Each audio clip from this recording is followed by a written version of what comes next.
ao som de Martinho da Vila, que eu estava ouvindo hoje de manhã. Vamos começar então a nossa live, última live. Felicidade para muitos, tristeza para outros, mas bora para as férias, estamos merecendo, nossa cabeça já está no outro planeta, né? Bom, outro planeta que não é plano, é redondo, né? Vamos lá, pessoal, a gente vai falar hoje de... Boa tarde, Laura. Vamos falar hoje de conflitos e contrastes no espaço rural, beleza? Conflitos e contrastes no espaço rural. São assuntos, né? Tanto os conflitos quanto os contrastes são assuntos sempre em discussão, sempre. Não importa se é nas provas, prova de Enem, vestibular e tal, ou se é no governo, enfim. Sempre o espaço rural está em destaque. Tá? E de uns anos para cá o espaço rural tem estado ainda mais em destaque. A gente vê na televisão aquelas propagandas de o agro é pop, pipoca não sei o que, o milho da pipoca nasce da terra, não sei do que lá, o agro é pop, pipoca é pop e tal. Então a gente vê várias propagandas sobre o meio rural, elas começaram a ser veiculadas há alguns anos atrás e estão até hoje aí a todo vapor, né? São propagandas muito bem feitas, muito legais, muito não sei o que, justamente porque esse setor é um setor que concentra bastante riqueza no Brasil. Essa riqueza concentrada, claro, gera uma série de conflitos e uma série de contrastes no espaço rural. Afinal, a maior parte do nosso país é espaço rural. Lembra que espaço urbano é onde você tem a cidade, a urbanização, e todo o resto é espaço rural. Ah, professora, a floresta é espaço rural? É. A plantação? É. A vaquinha? É. A mineração? É. É tudo o resto que não é cidade, é espaço rural. Então todas as ações que acontecem fora da cidade estão dentro do espaço rural. Então só por aí você já pode ver que o espaço rural ele é dinâmico pra caramba. Tem muita coisa acontecendo no espaço rural. Desde a plantação daquela família de subsistência, aquela plantação familiar, aquele camponês, até uma baita de uma indústria de suco de laranja, de fazer álcool, de cana-de-açúcar. Tudo isso é meio rural. Você acha uma pessoa que é bem pobre e você acha um cara que é dono de uma JBS, que é uma das maiores empresas do mundo que mexe com proteína animal. Tá? Então você tem um contraste muito grande e, claro, esses contrastes eles vão gerar uma série de conflitos diferentes. Tudo bem? Vamos lá então falar dessa questão. Contrastes e conflitos e um pouco do nosso espaço rural do Brasil. Para isso, pessoal, com certeza é necessária mais de uma aula, né? A gente usar mais de uma aula. A gente tem, eu costumo passar no presencial, listas, mais de uma lista, né? Então são listas de exercícios sobre espaço rural. A lista de exercícios de espaço rural que eu tenho aqui, que eu passo, tem 17 questões que a gente faz em sala, né? E depois corrige junto. É muito melhor. Mas vamos tentar, na medida do possível, com o que a gente tem, com o tempo que a gente tem, com o que essa pandemia muito doida e essa organização à distância permite, pelo menos passar o básico para vocês. E sempre lembrando, e eu vou lembrar isso para todos os grupos quando acabar essa live de hoje, essa última live, que eu estava pensando assim, nossa, última live, né? Bateu um sentimental. Vou mandar para todos os grupos, né? Qualquer assunto que ficou para trás, qualquer coisa que vocês acham que poderia ter sido melhor explorada, ou que ficou dúvida, ou que vocês acham que faltou, qualquer pessoa que tiver qualquer tipo de, acho que ficou com uma lacuna em geografia, me manda mensagem lá no WhatsApp, a gente conversa, a gente faz uma aula só para você, ou só para sei lá quantas pessoas quiserem, de qualquer assunto, tá bom? Vamos lá, pessoal. Primeira coisa, quando a gente fala de espaço rural no Brasil, problemas e conflitos, uma coisa sempre aparece, tá? Que é a concentração de terra. O que é isso? Quer dizer que o cara segura a terra na mão? Mais ou menos. É até por aí, tá? Para falar da concentração de terra, a gente tem que falar dos tipos de imóveis rurais. Existem alguns tipos de imóveis rurais de acordo com o tamanho, são classificados de acordo com o seu tamanho. Então nós temos o minifúndio, as pequenas propriedades, as médias propriedades e os latifúndios. Quais são as diferenças deles? Tamanhos, tudo bem? O minifúndio são os menores de todos, tá? São menores que um módulo rural. O módulo rural, cada município estabelece o que é um módulo rural. O módulo rural é uma área de terreno, tá? Tem municípios que essa área é um pouco maior, tem municípios que a área é um pouco menor. É como se fosse um jeito de controlar, de administrar o espaço rural. No espaço urbano você tem os bairros, você tem as quadras, você tem outras maneiras de administrar o espaço urbano. No espaço rural, a gente tem os módulos rurais. Tá? Estou falando disso, para vocês é mais curiosidade, mas é para a gente classificar as propriedades. Então o minifúndio é uma propriedade que ela vai ser menor do que um módulo rural. Então dependendo do município, se ele bota um módulo rural de, sei lá, 1 hectare, por exemplo, dando um exemplo, né, que é 10 mil metros quadrados, toda propriedade menor que 1 hectare é um minifúndio para aquele município. Tá? Mas o que interessa são as menores propriedades. Depois, né, as pequenas propriedades, que têm as suas áreas entre 1 e 4 módulos rurais. Tá? Aí vem as médias propriedades, que têm entre 4 e 15 módulos rurais. E vem os latifúndios, que têm acima de 15 módulos rurais. Tá? Então a gente tem os latifúndios, são as maiores propriedades. As médias são as médias, tudo bem? Pequenas, de 1 a 4, os minifúndios são os menores, geralmente são aquelas propriedades familiares, né? Família que mora ali, pai, mãe, família, cultiva e vende um pouco e outro pouco fica para a subsistência deles. Então a gente tem essa divisão de propriedades. Qual que é o problema disso no Brasil? Tem essa tabelinha aqui que eu acho muito legal, eu nunca achei uma mais atualizada do que essa, assim com as comparações, tá? Mas essa já mostra, e o problema que essa tabela mostra, ele continua até hoje, e ele tem se agravado com o tempo. Olha só o que eu quero mostrar aqui, ó. Vamos focar em 2003, tá?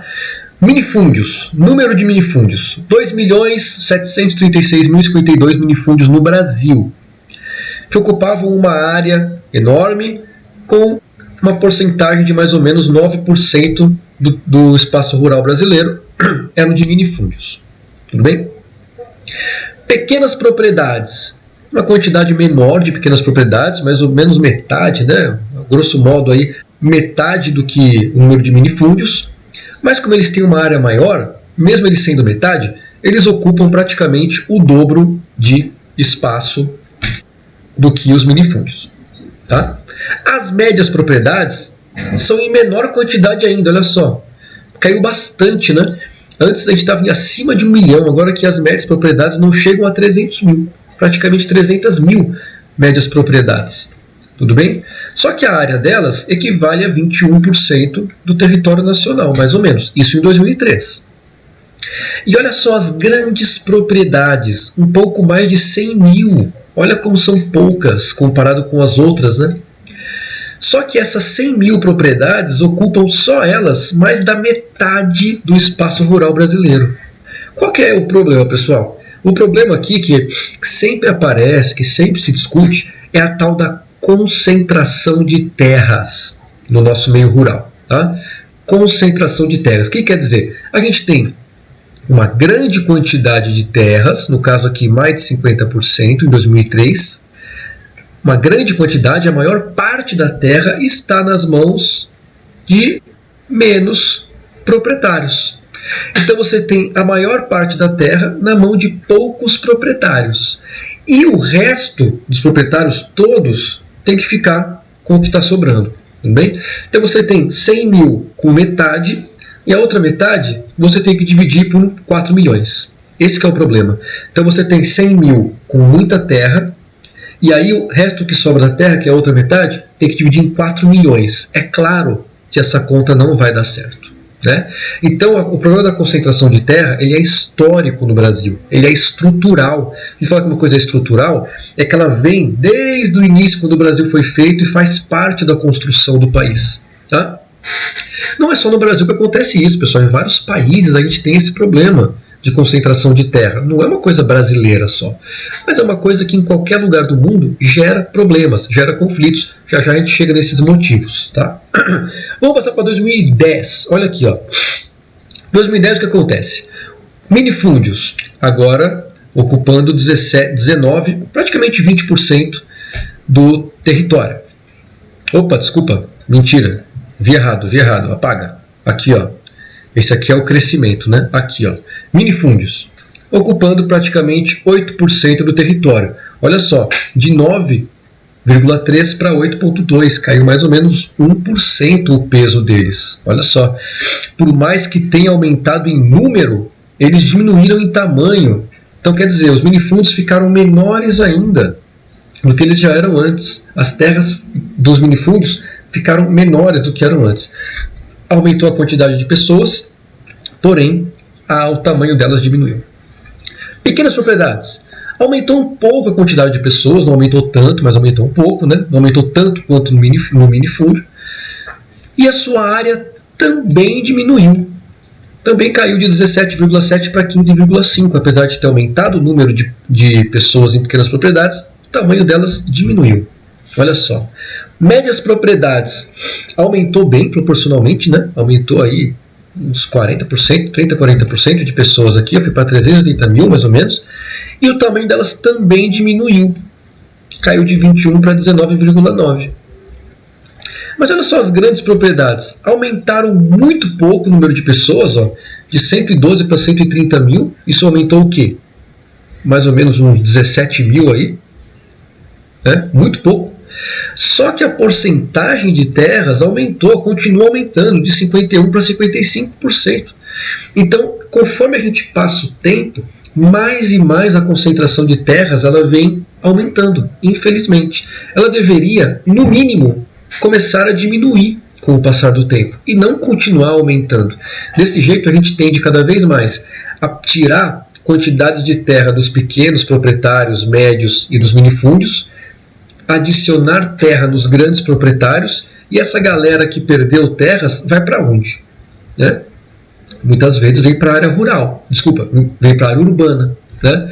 Causando o que já teve no Brasil no passado, do êxodo rural, que era uma migração em massa do espaço rural para o espaço urbano, atrás de trabalho nas indústrias e tudo, quando o Brasil estava se industrializando, então a indústria chamava bastante gente para trabalhar na área urbana.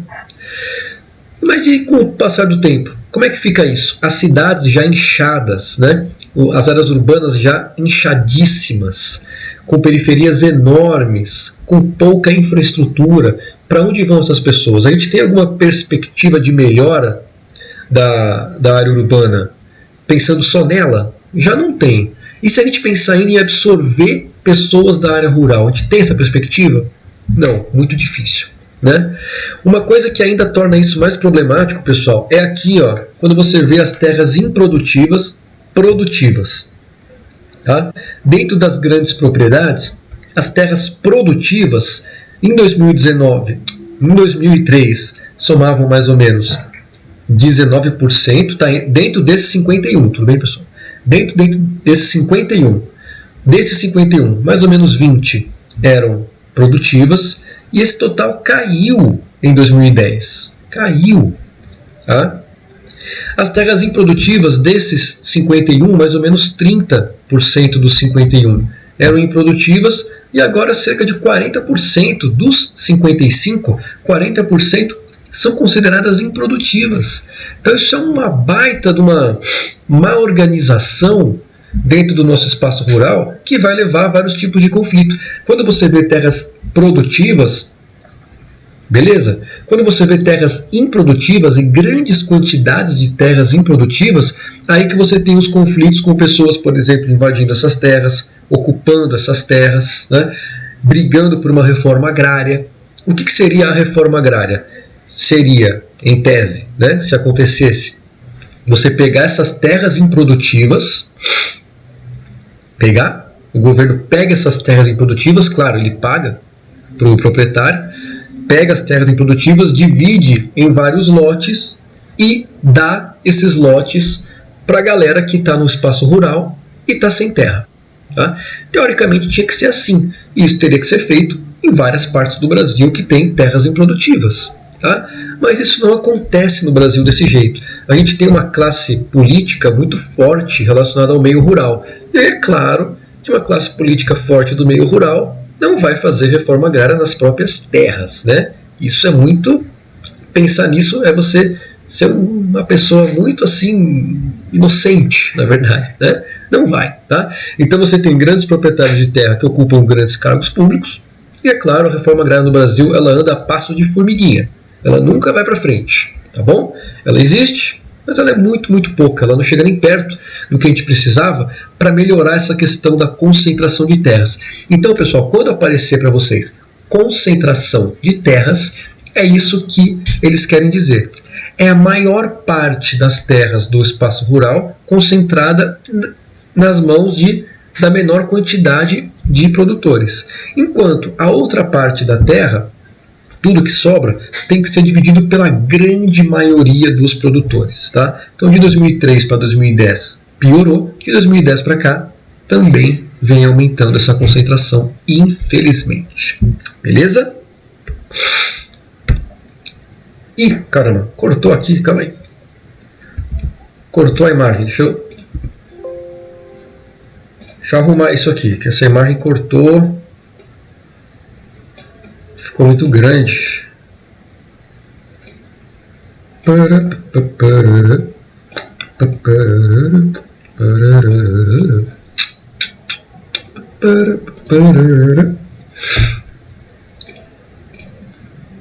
Voltando.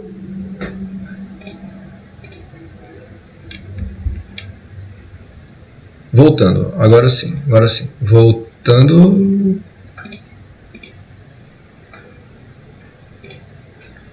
Voltando, beleza. Pessoal, aqui temos um quadrinho que eu tirei de uma reportagem, tá? Devia ter a fonte aí da reportagem, né? Que nem falar em MCS. Bota a fonte na figura. O professor não botou, olha. Agora eu tenho que botar quando eu for revisar os slides, né? Esse quadrinho, pessoal, ele mostra a estrutura de uma grande propriedade no Brasil, tá? De uma grande propriedade. Tem uma propriedade que tem 135 mil hectares. Lembra que cada hectare são 10 mil metros quadrados. Tem 135 mil hectares. 95 mil hectares de pasto. 5 mil hectares por ano de pastos reformados. 780 hectares de soja. 972 quilômetros de estradas. Tem 972 quilômetros de estrada só dentro da fazenda. Tá? Para ir de Jundiaí até São Paulo, deve dar o quê? Uns 40 quilômetros. Tem 900 quilômetros de estrada na fazenda. O que mais que nós temos aqui? 10 reservatórios de água. 10 milhões de litros é a capacidade de armazenamento de água para o gado. Lembra lá na nossa aula de água, né? Que o gado consome muita água. Você criar o gado, o consumo de água é bem alto. Tá? 406 quilômetros de rede de água. Caramba! 250 casas de coxos construídas para um projeto de mais de 1000 casas. Coxo, né? Vários animais e tal. 708 cavalos. Caramba, quase um exército isso aqui. Né? 8 retiros de descanso. Olha só. Já estou cansado. Vou para o retiro de descanso número 6. Né? 20 retiros, legal. E olha só. 300 funcionários. Mais 100 funcionários terceirizados. A população da fazenda tem 600 pessoas. É quase do tamanho de cidade, pessoal. É uma cidade praticamente. Né? Tem uma vila com 48 casas, escola, clube social, escritório, oficina, restaurante, consultório dentário, ambulância, ônibus, aeroporto e igreja. Isso dentro de uma grande propriedade de fazenda do Brasil. Então, com isso aqui a gente vê como que essas grandes propriedades, esses latifúndios, eles são bem estruturados, né? Claro que tem alguns que não são, mas tem alguns que são muito bem estruturados, tudo bem? Isso mostra que o espaço rural ele tem um peso na economia do Brasil, tem. Mas ao contrário do que muita gente pensa, a economia do Brasil ela não se sustenta com o espaço rural, nem de perto. Tá? Aqui no gráfico do PIB, esse aqui é um gráfico de 2011 para 2014, continua igual, e quando sair o próximo, vai continuar parecido. Né? O setor de serviços, que são os serviços do setor terciário, ele pega em torno de 60% a 70% do PIB do Brasil. Na participação do PIB do Brasil, os serviços se destacam. Depois vem a indústria e, por último, vem o setor agropecuário, com cerca de 5%, 6% de participação no PIB do Brasil. Fala, professor, então por que falam tanto do setor agropecuário? Porque o setor agropecuário ele é muito falado porque ele tem um peso muito grande nas exportações. Quando a gente fala da balança comercial brasileira, que é quanto a gente exporta e quanto importa, o espaço rural com mineração, agropecuária, enfim, tem um peso enorme das nossas exportações. A maior parte do que a gente vende para fora, a maior parte das nossas exportações, aí sim, a maior parte delas são do espaço rural. Bom, a maior parte é do espaço rural, né? A maior parte das mercadorias que a gente exporta são do espaço rural, tá certo? Não quer dizer que ele tenha maior participação na geração de riqueza interna do Brasil. Na geração de riqueza interna, o destaque é para o setor de serviços, tá? Mas para exportação, o destaque é para o setor primário. Tomar um Todd, pronto. Vamos lá. Agora tem uma série de mapas aqui, pessoal, de um atlas da Unesp, muito legal, que eles dividiram o Brasil, né, em vários temas de espaço rural, para a gente compreender um pouquinho de como que isso está espalhado pelo nosso território. Primeiro é o uso da terra. Tá? O uso da terra, eu sei que tem um monte de cor aí, mas vamos simplificar. Ó. O vermelho escuro são pastagens. É o que mais ocupa espaço, olha só. É o que mais ocupa espaço. Quando a gente escuta falar de espaço rural, você pensa soja, milho e tal. O que mais ocupa espaço no espaço rural do Brasil são as pastagens, são os pastos. É por isso que tem muita terra improdutiva, porque simplesmente você tem um pasto grandão lá e o cara às vezes solta lá meia dúzia de boi só para dizer que tem boi pastando. Mas, na verdade, a terra não está produzindo o que ela poderia e deveria produzir, né? Ela está sendo usada para meia dúzia de gado pastar lá, para o cara dizer, não, a terra é minha, eu estou usando. Então você tem a maior parte de pasto. O pasto é o grande problema das terras improdutivas no Brasil. Então, pastagens, tá? Tudo que for verde aí, matas e florestas. Tudo que for laranja, lavouras. Azul claro, lavouras e pastagens. Rosa é um misto, né, de pastagens, florestas e tal, e amarelo é um misto de lavouras, matas e florestas. Essas manchas, pessoal, grandes, né, é porque é o que predomina no município. Então, por exemplo, esse município aqui, ó, esse município aqui no Amazonas, eu não sei qual é o nome dele, mas é um município grandão. Não quer dizer que ele é inteiro de lavoura. Ele só está de laranja porque dentro desse município o que predomina é a lavoura, não quer dizer que ele é inteiro lavoura, tá bom? É só o que predomina é a lavoura, tudo bem? Claro que tem bastante outras coisas aí, mas o que tem na maioria é a lavoura. Então a gente tem uma ideia de como o espaço rural está organizado. Na sua maior parte, pastagens, beleza? Aqui a gente tem um mapinha mostrando famílias assentadas, verde, e famílias em ocupações, em vermelho. Então as ocupações são as chamadas invasões de terra, né? As pessoas ocupam as terras, e o verde são os assentados da reforma agrária. E aí, pessoal, vou lançar aqui para vocês um desafio da sala. Desafio da sala. Por que vocês acham que a maior parte das ocupações que acontecem são aqui nessa região? Por que vocês acham que a maior parte da ocupação está concentrada aqui? Alguém tem alguma ideia? Lembra lá da aula de população, lembra lá das outras aulas e pensa por que será que o maior número de terras ocupadas é nessa área do Brasil?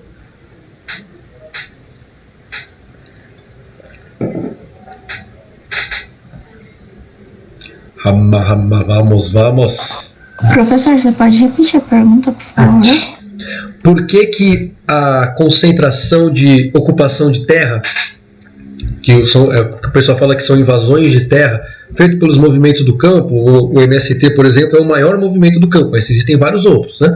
Por que será que essas ocupações que eles fazem se concentram mais nessa área do Brasil aqui, ó? Por que elas não se concentram em outras áreas do Brasil? Por que elas se concentram aqui? Alguma ideia disso?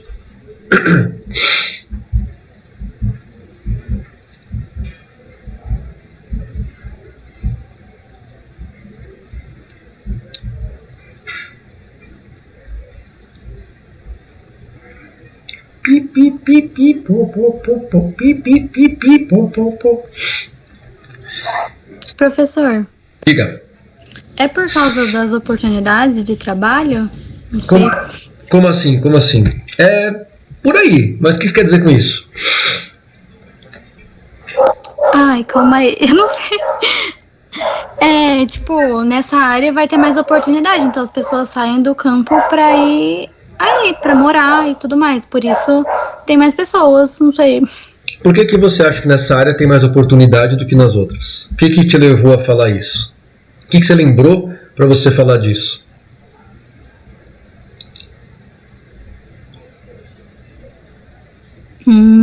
Isso que eu não sei.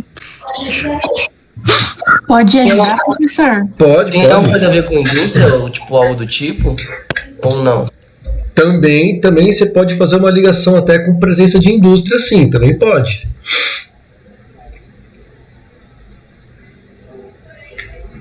Tá no caminho certo, vamos lá.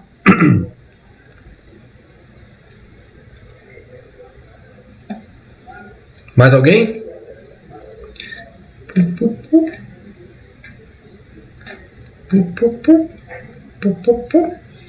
Dou-lhe uma. Ó. É porque tipo, nessas áreas tão perto dos grandes centros, das indústrias, por isso? Isso. É por isso.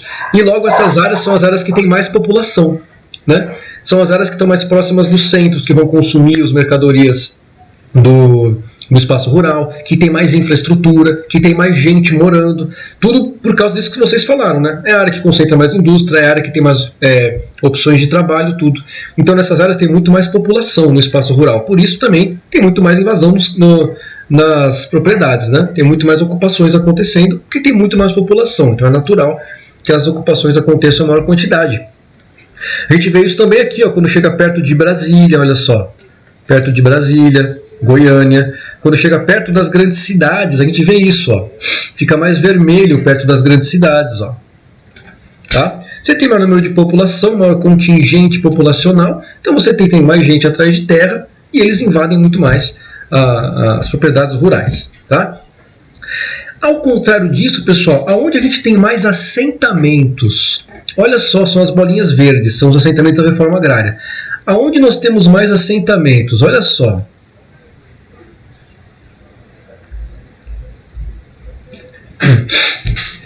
Esses assentamentos estão acontecendo em qual região do Brasil? Região norte, um pouco da centro-oeste, um pouco da nordeste. O governo faz a reforma agrária e bota os assentamentos todos lá para bem longe. Por quais motivos? Bom, primeiro, fazer a reforma agrária nas terras mais valorizadas, são as terras que valem mais. Que terras são essas? São justamente essas daqui, ó, as que têm mais ocupação, porque estão mais próximas dos grandes centros. Então essas terras, elas valem mais. Fazer reforma agrária nas terras que valem mais é muito difícil. Primeiro porque o governo vai ter que pagar mais dinheiro por essas terras e depois porque a galera que é dona dessas terras tem um poder político muito grande. Até pouco tempo atrás, o governador do Mato Grosso, que era o Blairo Maggi, um dos maiores produtores de soja do Brasil e do mundo. Ele era governador do estado, né? E depois ele foi fazer parte do governo também lá em Brasília. Então, como é que você quer que um cara... E ele é só um exemplo, né, de outros que estão no mesmo patamar. Um cara que é dono de várias terras, como é que ele que está lá no governo vai pegar a própria terra? Não, né? Claro que isso não acontece. E isso não é só no espaço rural, no espaço urbano a mesma coisa. Um cara que é um industrial, que não sei o que, você acha que ele vai pegar onde tem a indústria dele para... Não vai, né? Você não vai fazer isso também com a sua casa, não é verdade? Não vai. Mas o governo que deveria fazer com as terras improdutivas, né? Então você tem a alta valorização dessas áreas próximas dos grandes centros, junto com uma pressão política, faz com que os assentamentos vão acontecer lá longe, lá em cima, lá perto da Amazônia. Tá? Quais são os problemas desses assentamentos perto da Amazônia? Bom, primeiro que eles estão na Amazônia, né? Não devia ter assentamento lá, já começa por aí, né? A Amazônia tem muitas áreas de preservação, muitas terras indígenas, já geram vários conflitos entre os assentados e os indígenas, por exemplo, ou os assentados, a galera que tira madeira, os mineradores, enfim, geram vários conflitos com as outras ações que já tem na região. Depois, você bota um assentamento lá no meio do Amazonas, ele vai vender para quem? Ele vai receber matéria-prima como? Né? Como é que aquele assentamento vai se sustentar? Então tem vários assentamentos que simplesmente não conseguem ir para frente, né? Os assentados vendem as terras e voltam aqui para a região centro-oeste e sudeste. Eles não podem vender as terras, isso também é ilegal, né? Quem recebe terra do governo não pode vender e voltar, mas muitos vendem e voltam. Claro, alguns na pilantragem, outros porque não tem como sustentar o assentamento. Fica insustentável o assentamento num lugar tão longe do mercado consumidor, tão longe da infraestrutura, não vai para frente, acaba falindo, o pessoal não consegue, então eles saem de lá e voltam para onde? Voltam para cá, ó. Para onde você tem mais infraestrutura, onde você tem mais população, e aí você alimenta essas ocupações de terra. Por isso que é uma coisa que no Brasil não tem solução a curto prazo, não tem solução. Eu sei que tem uma grande mudança aí estrutural e, claro, não vai acontecer, né? Beleza? Áreas legalmente atribuídas, pessoal, que são as áreas protegidas. Se a gente pega essas áreas protegidas no Brasil e cruza aqui com os assentamentos, a gente vai ver que os assentamentos são feitos muito próximos dessas áreas. Então é claro que isso vai gerar conflitos, né? Os assentamentos vão ter suas atividades, seus interesses. As áreas de preservação têm outros interesses totalmente contrários. Então, um muito próximo do outro, claro que você gera conflitos na área rural por causa disso. Beleza? E não só assentamentos, né? Quando a gente vê que temos a maior parte das terras protegidas por lei aqui na região norte do país, e a gente lembra da expansão da agricultura, da monocultura, da soja, dos pastos, ele se expande em direção à região norte. Só lembrar das aulas de imigração, né? Como os migrantes foram saindo aqui do sul do Brasil, lembra? E eles foram subindo em direção ao centro-oeste, atrás das terras para plantar, e hoje eles continuam subindo em direção à região norte, atrás das mesmas terras. Tá? Então essa subida pressiona a floresta, pressiona as terras protegidas. Muitas áreas elas são invadidas pelos fazendeiros e são desmatadas ou acabam sendo incendiadas, né? Esse contato entre a expansão da área rural e a floresta é a chamada fronteira agrícola, que é uma área que vai circular aqui a Amazônia de sul a leste. Beleza? Essa figura era de uma questão do Enem. A gente fez essa questão. Fez? Eu não me lembro se a gente fez. Mas é uma figura de uma questão do Enem. Ela traz aí principais envolvidos em confrontos com índios nos últimos anos. Então olha só. Ele bota as terras indígenas nos polígonozinhos, né? Tipo esses polígonozinhos todos aqui, ó. Cada um, né? Pequenininho, é uma terra indígena. Ele bota uns asteriscos pretos em conflitos entre índios, garimpeiros e madeireiros, e uns asteriscos mais claros, conflitos entre índios, fazendeiros, poceiros ou pressões locais, né? Conflitos de terras locais. Aonde a gente tem a maior parte dos conflitos? É claro que é na região norte, né? Porque é na região norte que você concentra a maior parte das terras indígenas e ao mesmo tempo é a região para onde a agricultura está se expandindo. As duas atividades elas não se completam, pelo contrário, elas são contraditórias, né? O modo como a agricultura que está chegando lá é feito, ele é contraditório com o modo como a agricultura do próprio indígena é feita, né? Então isso, claro, vai gerar conflito. Com madeireiros também, com mineração ilegal, isso gera conflito com os índios. É claro que está concentrado mais então na região norte, que é a região com menos urbanização, então que concentra a maior parte das terras indígenas, então concentra mais as tretas com os índios. Na parte mais urbanizada do Brasil, a gente tem bem menos conflitos com os indígenas, porque afinal é a parte mais urbanizada, tem menos quantidades de terras indígenas, então você vai ter menos conflitos com os indígenas, né? Historicamente, os indígenas já foram retirados das áreas onde hoje são as principais áreas urbanas do Brasil. Era isso que a questão do Enem perguntava até. O que explica os poucos conflitos de indígenas nessa área? A resposta era porque é a área de maior urbanização do país. Beleza? Aí nós temos, para a gente ver aquela questão da concentração da terra, os imóveis rurais. A gente viu a concentração da terra, né? Vamos ver onde ela acontece com mais intensidade. Olha só, esse primeiro mapinha aqui, ó, que tem as bolinhas vermelhas, eles representam as quantidades de imóveis rurais. Então, quanto maior a bolinha, maior a quantidade naquele município. É uma bolinha por município. Quanto menor essa bolinha, menor a quantidade de imóveis rurais naquele município. As bolinhas roxas são os tamanhos desses imóveis rurais. Então, o que quer dizer esses dois mapas? Se você tem uma bolinha vermelha pequena, quer dizer que tem pouca propriedade. Mas se a mesma bolinha vermelha pequena, mas no roxo ela é grande, quer dizer que tem poucas propriedades, mas elas são de áreas grandes. Então a gente consegue ver a concentração de terra aqui, quando você cruza os dois mapas e você vê onde tem bolinhas vermelhas pequenas e bolinhas roxas grandes, são onde a gente tem as maiores concentrações de terra no Brasil. E aí, cruzando esses dois mapas, a gente consegue perceber que a maior concentração de terras no Brasil está na região centro-oeste, indo para o norte, né? Pegando um pouco de Rondônia, Mato Grosso, pegando aqui o Tocantins e descendo pelo oeste da Bahia, Minas Gerais, Goiás, Mato Grosso do Sul. Pega aqui, ó. Aqui são as maiores concentrações de terra do Brasil. Então, no centro-oeste, no geral, com alguns pedacinhos da região norte, alguns pedacinhos da região nordeste e sudeste, mas no geral, centro-oeste é a parte do Brasil onde a gente tem a maior concentração de terras. Bom? Esse mapa justamente é o cruzamento dos dois anteriores. Então, quando você está em vermelho, você está com grande concentração de terras. Então, olha só como se concentra bastante. No centro-oeste, Mato Grosso do Sul, muito concentrado. Depois em amarelo, né, que é o segundo concentração aí. A gente pega bem aqui Tocantins também, ainda sobe de vermelho lá para a região norte. Olha só, então, a área que mais concentra terras no Brasil. Beleza?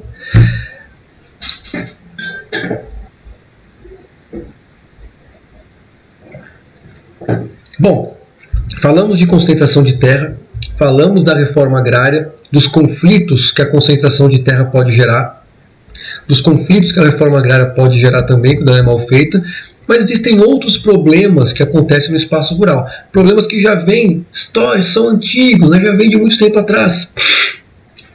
E a gente pensa que não existe mais, mas existe. Um deles é o trabalho escravo, que inclusive foi amenizado. A legislação de trabalho escravo no Brasil, ela tentou passar por uma amenização por parte do governo federal alguns anos atrás. Se não me engano, foi no governo do Michel Temer.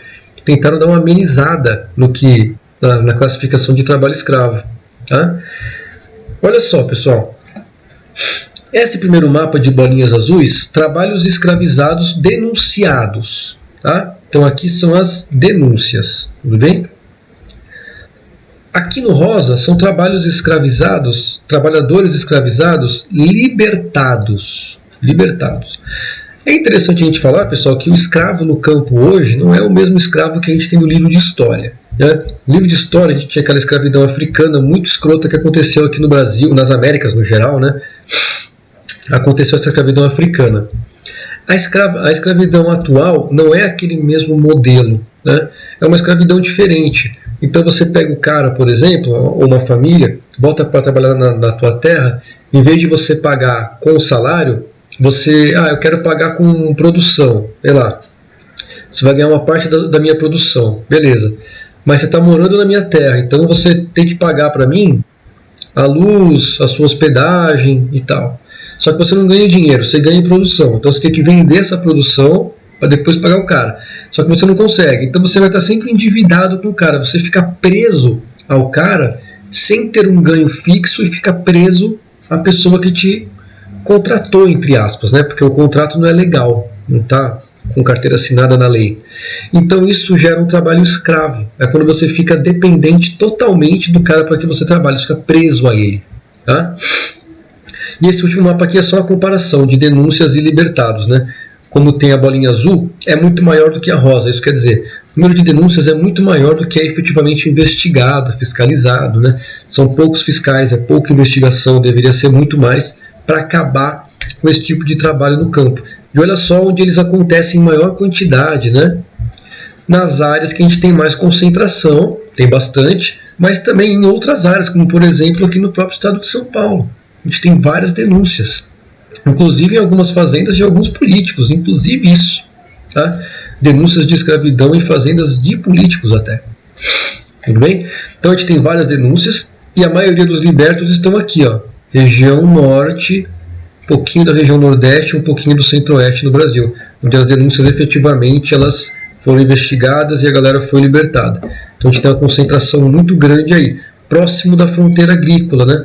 Longe dos grandes centros, longe do alcance da mídia, longe do alcance das redes sociais. Isso não chega lá, o que acontece lá não chega para a gente. Então quando existe a investigação e a fiscalização, esse pessoal é liberto. Tá bom? Violência no campo. Olha só que a violência no campo ela acontece na mesma área da escravidão, né? Olha só que coisa. Olha só. É coincidência, professor? Não, não é coincidência, pessoal. É onde você, como eu já falei, está longe dos grandes centros, a lei não funciona direito. Você tem aquelas cidades onde o cara que tem uma arma manda mais do que a polícia não tem nem viatura. O IBAMA, que vai fiscalizar também, tem um carro, está quebrado. Então é claro que a lei que manda é outra, né? Eu sempre conto uma história de quando eu estava lá na faculdade e um amigo meu que morava comigo na República, esse amigo meu tem um amigo e esse amigo dele foi trabalhar no Pará, no IBAMA. Ele tinha aquele pensamento que todos nós temos, né? Ah, eu vou lá, eu vou trabalhar, eu vou multar os caras, eu vou não sei o quê, blá, blá, blá. Aí beleza.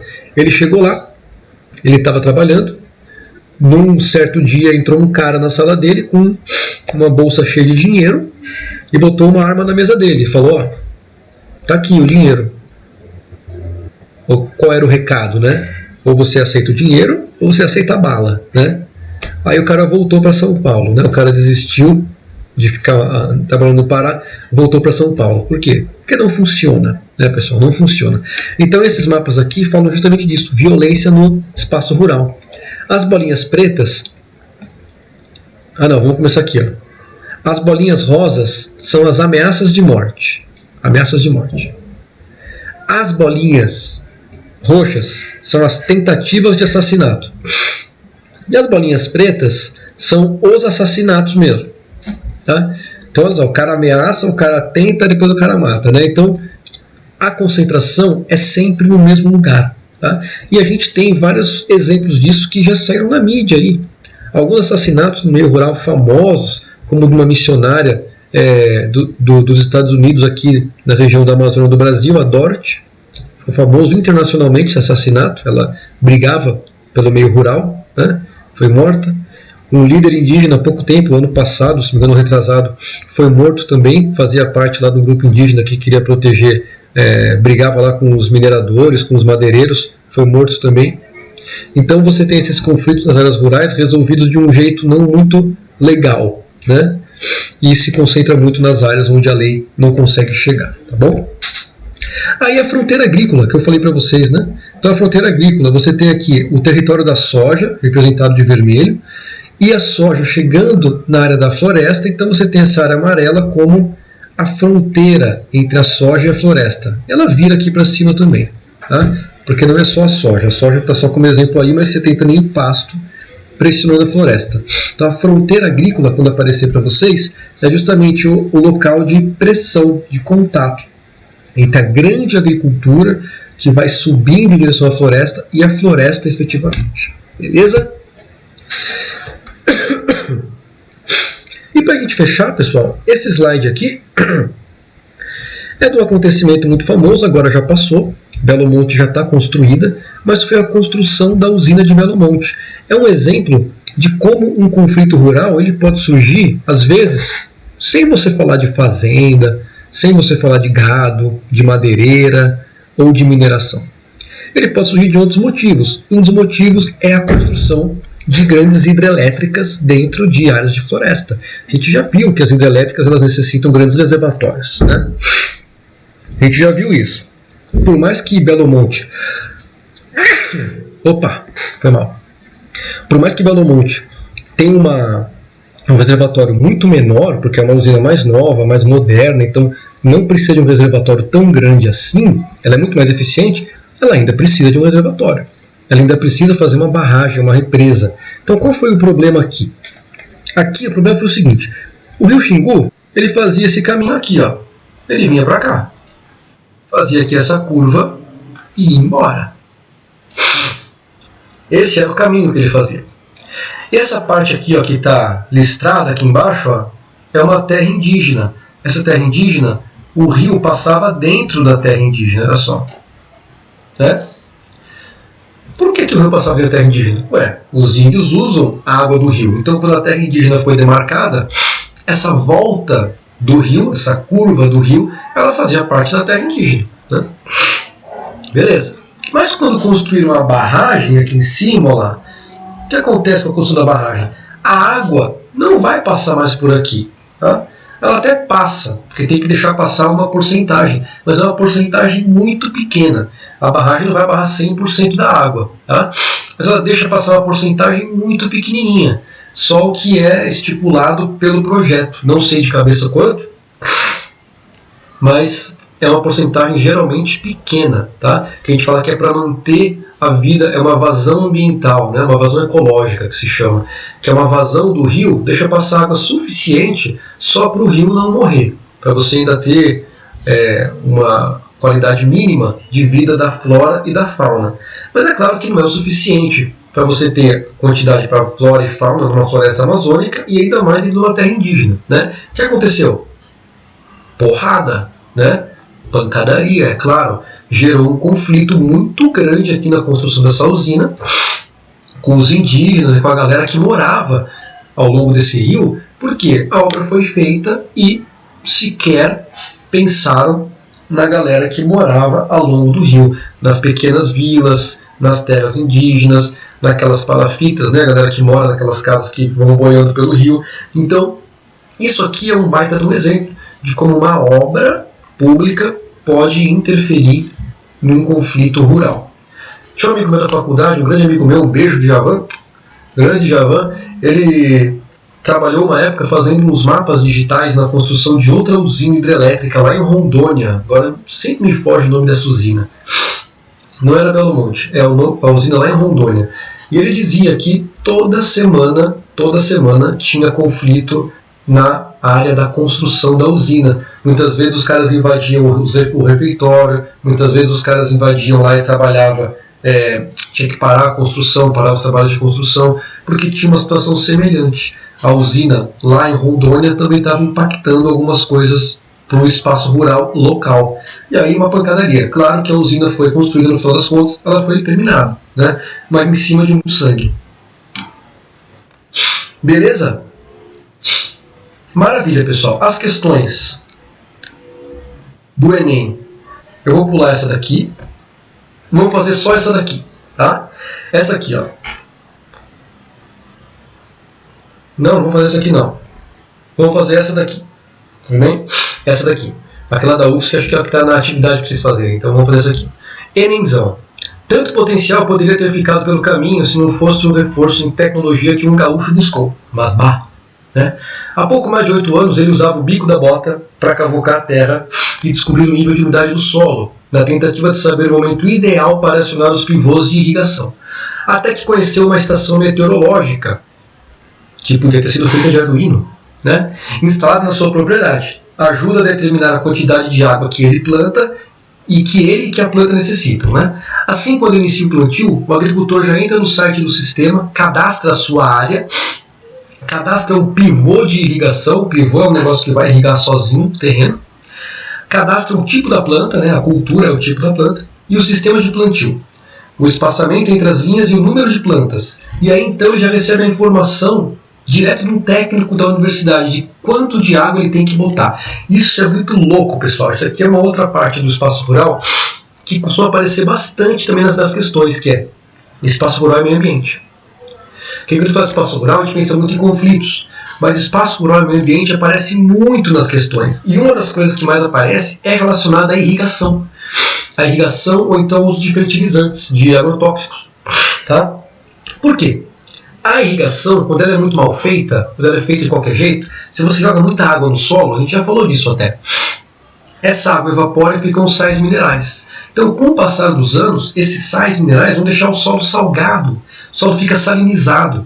E quando o solo está salinizado, as plantas não crescem direito e não conseguem produzir direito. Fica muito ruim para usar aquele solo para produção. Ele fica bem pouco produtivo. E é muito caro, caríssimo. Quando dá certo, você dessalinizar o solo. Então, o agricultor geralmente sai desse solo e vai para outro lugar, abrir uma terra nova. Tá? Então, o controle da irrigação é bem importante. Além do que, você não tem mais aquela vegetação toda. Se você irriga demais, a erosão do solo acaba sendo em grande quantidade, pode assorear os rios e o agricultor perde solo importante na produção das plantas. Isso é outro problema quando você irriga demais. Um dos jeitos de controlar é fazer aquelas curvas de nível, que já caíram questões assim no Enem também. As curvas de nível, elas diminuem a erosão. A gente fez inclusive elas lá na caixa de areia, né? Algumas pessoas viram a gente fazer essas curvas de nível, por que elas são feitas e tal, né? No caso aqui então, o cara fala de tecnologia de irrigação. Então ele fala lá, ó, a implementação das tecnologias mencionadas no texto garantem o avanço do processo do quê? Monitoramento da produção, valorização da terra, correção de fatores climáticos, divisão de tarefas na propriedade ou estabilização da fertilidade do solo. A melhor é monitoramento da produção. Você monitora a sua produção e só irriga ela quando ela precisa. E a agricultura com tecnologia é uma agricultura que precisa de muito dinheiro. Então, claro, não são todos os produtores que conseguem fazer, né? Mas os que fazem têm uma produtividade muito maior dentro das suas terras, muito maior. E existem várias tecnologias empregadas aí, pessoal. São drones, são satélites, são às vezes sensores nos próprios tratores que vão medir a umidade do solo e já vão irrigar o solo gota a gota para não ficar água a mais. Se você não ter perigo de desperdiçar água, você não ter perigo de salinizar o solo, nem de perder o solo para erosão. Então os caras têm um monitoramento muito grande quando tem dinheiro, que infelizmente é a minoria dos proprietários. Quando não tem dinheiro, você rega como você acha que tá bom e torce para que realmente esteja bom. Beleza? E a última coisa quando a gente fala de questão ambiental e agricultura é o que mais está aparecendo agora na mídia há alguns anos, que é a questão do desmatamento e da queimada, né? Desmatamento e queimada são duas ferramentas usadas para você abrir espaço na plantação, seja para abrir espaço para plantações novas, ou seja porque você colheu a sua plantação, você quer limpar o terreno para o próximo plantio, você queima aquilo lá. Tá?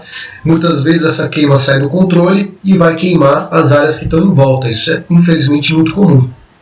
E o desmatamento, totalmente fora de controle, vai tirando partes da floresta nativa e transformando ela em novas áreas de pasto, que depois vão virar áreas de plantio. Tá? Então o desmatamento, que tem muito exemplo por aí agora, né?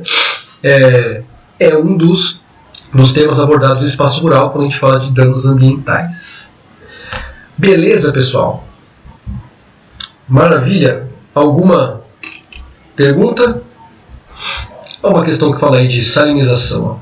O acúmulo gradual de sais nas camadas do solo é um processo chamado salinização. Retarda o crescimento das safras, diminui a produção das culturas e, consequentemente, mata as plantas e arruina o solo.